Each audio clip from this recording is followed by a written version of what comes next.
This is English shorthand dictation number 158 and the dictation speed is 140 words per minute. Ready? Start. I welcome the recently elected members of Rajya Sabha to this 2-day orientation program beginning today. This program is primarily meant to equip the new members with a broad understanding of the rules and procedures of the Council of States, besides various windows available to the members to effectively express themselves and discharge their responsibilities as a member of Parliament, having been chosen for Rajya Sabha. In our country, becoming a legislator is the most coveted assignment in public life. There is intense competition to succeed in this aspiration. The competition is much more intense than for the civil services. If the prescribed syllabus is mastered, the chances of becoming an IAS officer are much more than becoming a legislator, for which there is no definite curriculum. Another difference is that for an officer, it is a secured job for life and not so for a legislator. On the contrary, the real challenge begins for a legislator after becoming one. To be re-elected every 5 or 6 years by proving his worth and retaining the confidence of the people is a big task in which many legislators fail. In this backdrop, I compliment all of you on becoming the members of Rajya Sabha, an integral part of the apex legislature of our country. This is no mean achievement. You could become so based on your association and work with the people of your area, your goodwill, reputation, and other credentials.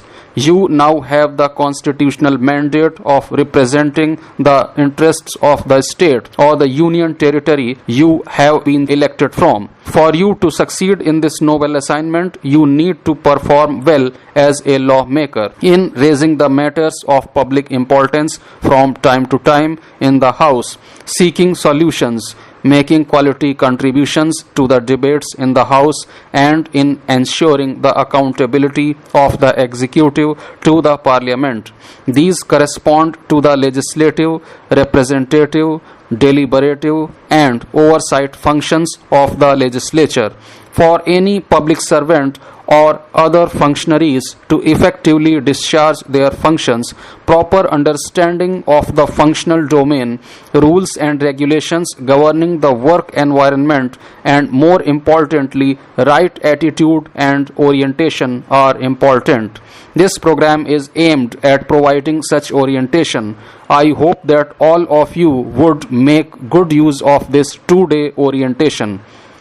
Since independence, the Parliament and state legislatures have been playing an important role in scripting the socio-economic transformation of our nation. As a result, our country, which was poor, illiterate, and technologically backward at the stroke of freedom, has made huge strides and emerged as a nation to be reckoned with now. Legislators across the country who contributed to this change over the years can take pride for the same. Even as the vibrancy of our democracy, the largest in the world, has been asserting itself with every election in rising degree, some areas of concern have emerged with regard to the functioning of our legislatures. These relate to the functioning of legislators, including the members of Parliament, both within and outside the legislative chambers, resulting in increasing negative perception quotient about the law-making bodies and lawmakers among the people, the patrons of parliamentary democracy. This is not good for the world's largest democracy. This orientation program is to sensitize all of you to this rising concern and help you all in making a difference. I have gone through the orientation module charted by the Secretariat for this 2-day program. I am happy to note that a few experienced members of Rajya Sabha will be interacting with you during these 2 days on various aspects of functioning of Rajya Sabha, highlighting the nuances, the rules, procedures and conventions, and the opportunities available for conveying your views and concerns. With about 30 years of legislative experience and another 3.5 years as the chairman of Rajya Sabha, I would like to share with you a dozen tips to prove yourself to be effective parliamentarians. As I said earlier, you have the mandate and responsibility of a constitutional functionary. Our constitution provides the pathway for socio-economic transformation of our nation based on the principles of justice, liberty, equality, and fraternity. You need to equip yourself with proper knowledge of these constitutional principles and the underlying philosophy as they offer the operational matrix for you. The Constitution of India is the law of the land which defines the functional boundaries for the legislature, the judiciary, and the executive. As a member of the Council of States, you are in particular required to be conversant with the scheme of distribution of powers between the center and the states so that you can safeguard the interests of the states and union territories as per the constitutional scheme.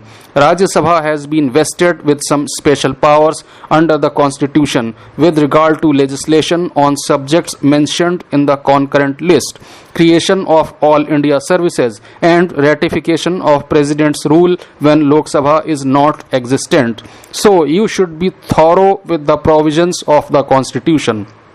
Rajya Sabha is known as the second chamber, but is certainly not a secondary chamber. This point was stressed during the debates in the Constituent Assembly on the creation of Rajya Sabha. Except in the case of money bills, both the houses of parliament are at par with regard to making of laws for the country. This distinction has been made since the executive is accountable to the House of People in the Constitution. As I said a little while ago, Rajya Sabha in fact has some special powers in the matter of defending the federal scheme of things.